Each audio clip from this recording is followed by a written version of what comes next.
Comma splices. 3 methods to fix them. What's a comma splice? Basically, it's a comma connecting 2 independent clauses. Since these 2 independent clauses can stand alone as complete sentences, there's no need for a comma joining them. As an independent clause contains a subject and a verb, it's a complete thought. Keep this in mind as you read through your own work and check for comma splices. Today, you'll learn to fix a comma splice using 3 different methods. First, let's get a sample sentence with a comma splice to review. Andrew went to his friend's house, comma. His friend wasn't home, period. Now let's look at this first sentence. This first sentence, we have a subject and we have a verb.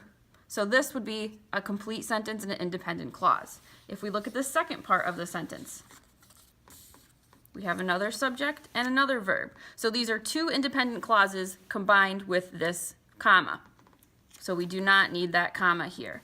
Now, the first method to go through and change this to fix the comma splice is going to be getting rid of that comma and adding a period. So this would be 2 separate sentences. Andrew went to his friend's house, period.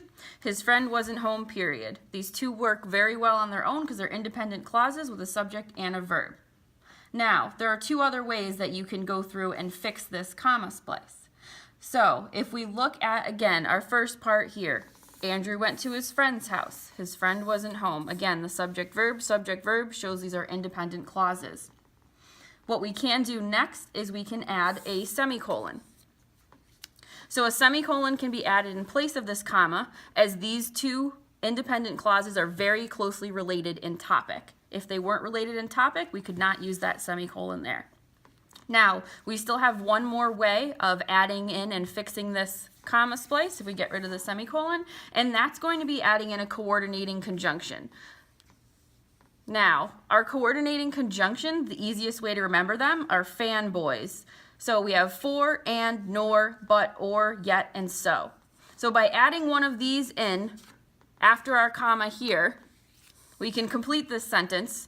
So we can say, Andrew went to his friend's house, comma, but his friend wasn't home. So this is going to be the third way to go through and fix a comma splice.